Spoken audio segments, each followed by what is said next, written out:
retomando aqui o livro Inteligência Espiritual do Chris Volaton. Estamos agora no capítulo 7, Viva do Céu para a Terra. Você talvez esteja se perguntando como driblar os piratas espirituais, os hackers e os enganadores, a fim de atuar no verdadeiro quociente espiritual firmado no reino de Deus. Eu diria que seu assento espiritual ou a posição de onde você governa e pensa determinará seu sucesso definitivo. Eis uma história pessoal sobre isso.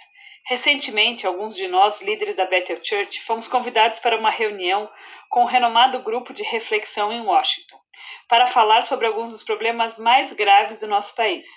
Cada uma das sessões tinha cerca de 1 hora de duração, iniciando às 9 da manhã e indo noite adentro, por 2 dias. Minha equipe tinha altas expectativas para a reunião, uma vez que estávamos ansiosos por interagir com 40 das mentes mais brilhantes do nosso tempo. O dia começou com uma apresentação em PowerPoint de várias mazelas do nosso país. Moradores de rua, pobreza, imoralidade, racismo e desconstrução da unidade familiar foram apenas alguns dos assuntos apresentados no fórum. A primeira apresentação foi bastante instigante, o que gerou muita expectativa em nós com relação às sessões seguintes. Mas, infelizmente, à medida que o dia avançava, praticamente tudo que falamos foi sobre curas sintomáticas, perspectivas do primeiro céu, explicarei isso a seguir, e objetivos reacionários. Na metade do primeiro dia, minha equipe estava pronta para partir. Todos nós estávamos surpresos que uma reunião de cristãos de tamanho prestígio não estivesse extraindo percepções celestiais dos desafios mais destrutivos da Terra. Não que as soluções propostas estivessem erradas ou fossem tolas, mas lhe faltava a percepção divina e o entendimento real acerca da nossa autoridade no espírito. Na verdade, as ideias fundamentais apresentadas ali eram técnicas de sobrevivência defensivas ditas em segredo por pessoas que se viam como vítimas da cultura. Durante todo o dia, eu oscilei entre a frustração e a irritação com aquele evento. Finalmente, minha equipe se reuniu e decidimos ver se poderíamos inspirar aquelas pessoas a mergulhar um pouco no campo da revelação. Começamos com algumas perguntas intrigantes aos apresentadores nas principais sessões. Como nossa posição, sentados no terceiro céu, afeta nossa situação no primeiro céu?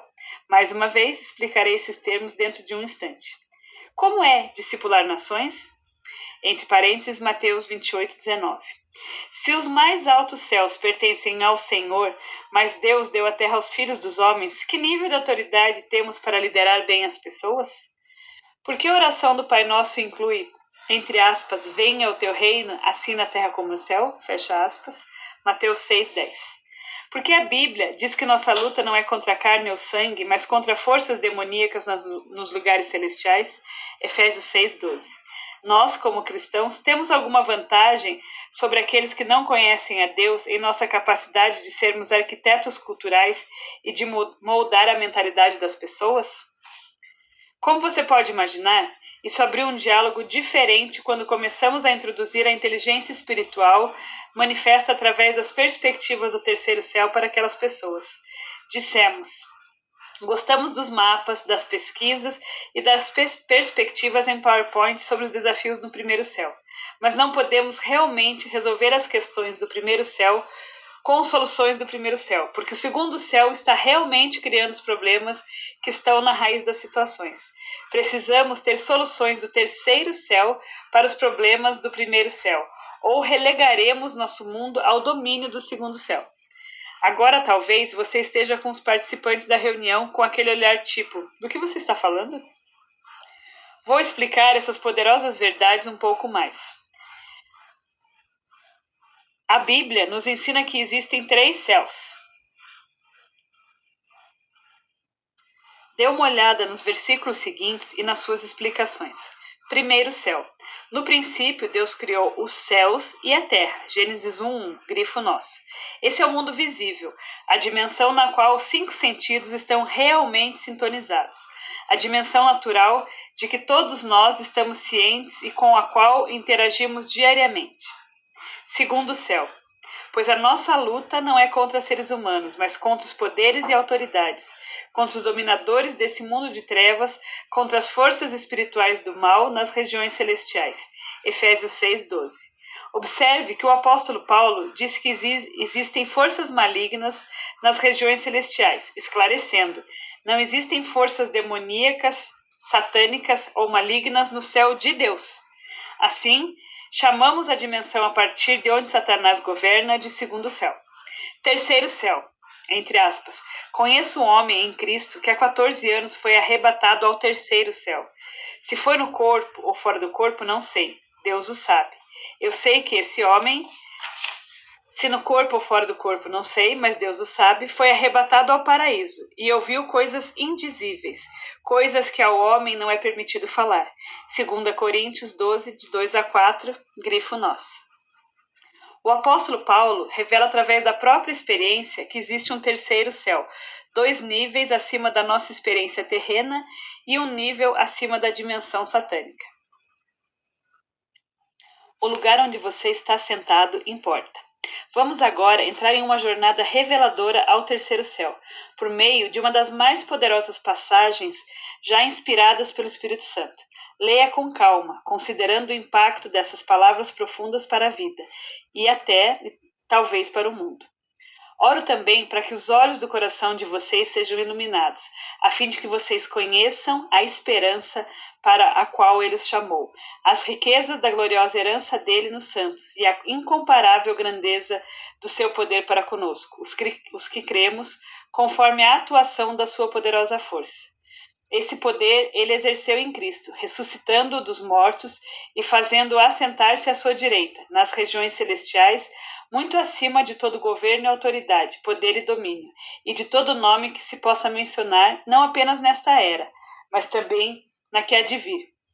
Deus colocou todas as coisas debaixo dos seus pés e o designou como cabeça de todas as coisas para a igreja, que é o seu corpo, a plenitude daquele que enche todas as coisas, em qual toda e qualquer circunstância. Efésios 1, 18 a 23. Minha mente viaja só com o que diz a primeira linha. Paulo está literalmente orando o tema-chave deste livro, que nosso coração seja iluminado. Amém, amém. A palavra iluminar nessa passagem é traduzida da palavra grega fotizo. É dela que extraímos a palavra fotossíntese, que descreve o processo que as plantas utilizam para converter a energia da luz em energia química a fim de alimentar a atividade dos organismos. Paulo está orando para que haja luz, fotizo, de Deus em nosso coração. Em outras palavras, que sua luz nos alimente, convertendo luz em revelação.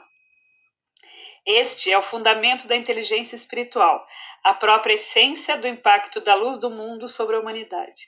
Não apenas que possamos ver, mas que nos tornemos a essência da sua revelação. Amém. É assim que nos tornamos a luz do mundo. Mateus 5,14. Sua luz opera em nós, mas o propósito de Deus é que ela também opere através de nós. Isaías profetizou a dinâmica fotizo cerca de 500 anos antes de Cristo nascer. Levante-se, refulja, porque chegou a sua luz e a glória do Senhor raia sobre você. Olhe, a escuridão cobre a terra, densas trevas envolvem os povos, mas sobre você raia o Senhor, e sobre você se vê a sua glória. As nações virão à sua luz, e os reis ao fulgor do seu alvorecer. Isaías 60, de 1 a 3. Recebemos ordens de nos levantarmos e brilharmos. É importante observar neste contexto que o profeta não diz, levante-se e reflita. Ele nos manda refulgir, brilhar. Cris, o que você quer dizer com isso? Você pergunta. Deus não está apenas nos revelando a verdade. Ele está colocando o espírito de revelação em nós, para que nos tornemos reveladores da verdade juntamente com Ele. Deus está nos dando inteligência espiritual de uma maneira que atrai o mundo. Na oração de Paulo por revelação, que acabamos de ler em Efésios 1, ele ora para que adquiramos 3 percepções específicas. 1. A riqueza para o qual ele nos chamou, versículo 18. 2. As riquezas da gloriosa herança dele nos santos, versículo 18. 3. A incomparável grandeza do seu poder para conosco, os que cremos, versículo 19. Paulo disse que essas 3 revelações são conforme a atuação da sua poderosa força, versículo 19. Em outras palavras, para entender a revelação das três primeiras, chamado, herança e poder, precisamos entender que elas estão arraigadas na lista de verdades poderosas que as seguem. Essas verdades são para o mundo espiritual o que as leis da física são para o mundo natural. É simplesmente impossível entender o poder do Evangelho e a autoridade do crente em Cristo sem verdadeiramente entender a plena revelação dessa declaração. Eis as 4 verdades seguintes, nas quais as 3 revelações estão enraizadas. 1. A atuação da sua poderosa força. Esse poder ele exerceu em Cristo, ressuscitando dos mortos. Versículos 19 e 20. Não se trata apenas de Deus ter ressuscitado Jesus dentre os mortos, uma vez que Jesus não foi o primeiro a ser ressuscitado dos mortos. Considere Lázaro, por exemplo. É o fato de que quando Deus ressuscitou Jesus dos mortos, todos nós, cristãos, ressuscitamos com ele. Essa é sua poderosa força, a verdade profunda que transformou nossa vida para sempre. 2. O Pai o fez assentar-se à sua direita, nas regiões celestiais, muito acima de todo governo e autoridade, poder e domínio, e de todo nome que se possa mencionar, não apenas nesta era, mas também na que há de vir. Versículos 20 e 21. O Pai Celestial proporcionou Jesus muito acima de todo governo e autoridade, poder e domínio. Se algum dia descobríssemos vida em outro planeta, Jesus ainda estaria no comando dela. Uhum. Se existem universos e dimensões paralelas ou alguma outra criatura estranha vivendo em uma dimensão que não podemos sequer imaginar, todos estariam em submissão a Jesus Cristo. Eu sei, tudo isso parece muito estranho, mas quando leio no livro de Apocalipse sobre os estranhos pets, entre aspas, de Deus, que ficam ao redor do seu trono, eu acho que tudo é possível. O Pai o fez assentar-se à sua direita nas regiões celestiais, muito acima de todo governo e autoridade, poder e domínio, e de todo nome que se possa mencionar, não apenas nesta era, mas também na que há de vir. Versículos 20 e 21. O Pai Celestial posicionou Jesus muito acima de todo governo e autoridade, poder e domínio. Se algum dia descobríssemos vida em outro planeta, Jesus ainda estaria no comando dela. Se existissem universos e dimensões paralelas, ou alguma outra criatura estranha vivendo em uma dimensão que não podemos sequer imaginar, todos estariam em submissão a Jesus Cristo. Eu sei, tudo isso parece muito estranho, mas quando leio no livro de Apocalipse sobre os estranhos pets, entre aspas, de Deus que ficam ao redor de seu trono, acho que tudo é possível. 3. Deus colocou todas as coisas debaixo de seus pés. Versículo 22. Em outras palavras, o cristão mais insignificante no corpo de Cristo ainda tem autoridade sobre o principado mais poderoso do cosmos. Aleluia. 4. Deus o designou cabeça de todas as coisas para a igreja, que é o seu corpo, a plenitude daquele que enche todas as coisas em toda e qualquer circunstância. Versículos 22 a 23. Essa demonstração intensa da nossa identidade em Deus está firmada na verdade de que tudo está debaixo dos pés de Jesus e que Ele está no comando. Além do mais, Deus nos ressuscitou com Cristo e com Ele nos fez assentar nas regiões celestiais em Cristo Jesus, para mostrar nas eras que hão de vir a incomparável riqueza de sua graça, demonstrada em sua bondade para conosco em Cristo Jesus. Efésios 2, 6 e 7, ver versículos de 1 a 7. Essa realidade, que é inquestionável, deveria nos inspirar a vivermos sem medo e com a convicção de que todo tipo de treva, oposição e opressão espiritual estão derrotadas em Jesus. Fusão divina. Agora vamos reunir tudo isso e ver se conseguimos entender as ramificações terrenas dessas verdades incríveis. O Senhor nos convidou a viver a partir do nosso trono celestial em direção à nossa habitação terrena, de modo que possamos alterar profundamente o curso da história na direção do seu reino. Nós cristãos não somos vítimas ou pessoas impotentes, nos escondendo em algum canto em algum lugar, esperando que o diabo não nos destrua. Nem somos uma subcultura subserviente, sofrendo sob o poder de pessoas mundanas que querem nos enfiar nos seus enganos pervertidos, venenosos e pretensiosos goela abaixo. Em vez disso, somos vencedores, com a autoridade do terceiro céu, sobre os ardis dos demônios do segundo céu. Somos os solucionadores de Deus, comissionados para trazer a revelação do terceiro céu e resolver os desafios do primeiro céu com ela. Essa é a esperança para a qual ele nos chamou. As riquezas da gloriosa herança dele nos santos e a incomparável grandeza do seu poder para conosco, os que cremos. É isso. Você é abençoado, glorioso e poderoso, a luz do mundo, a esperança das nações, a resposta de Cristo para os problemas do mundo. O problema. Muitos cristãos vivem apenas reagindo às circunstâncias da terra para o céu, em vez de viverem do céu para a terra. Eles se sentem impotentes a maior parte do tempo. Pense como esses três céus representam os níveis de poder. O primeiro céu tendo o poder da mera humanidade. O segundo céu tendo o poder perturbador do diabo e da sua cavalaria de demônios. E o terceiro céu carregando a autoridade e o poder do próprio Deus. Se abandonarmos nosso assento no terceiro céu, então a raça humana passará a estar sujeita ao segundo céu. A falta de entendimento acerca da nossa autoridade em Cristo tem feito com que nós, cristãos, cedamos ao diabo o chamado divino de discipular as nações. Uau! Ao fazer isso, sublocamos nossa autoridade para o diabo, que não tem autorização para agir de outro modo. Consequentemente, comissionamos o segundo céu para governar o mundo. Paulo seguiu em frente, descrevendo a guerra que travamos contra um inimigo derrotado, mas determinado.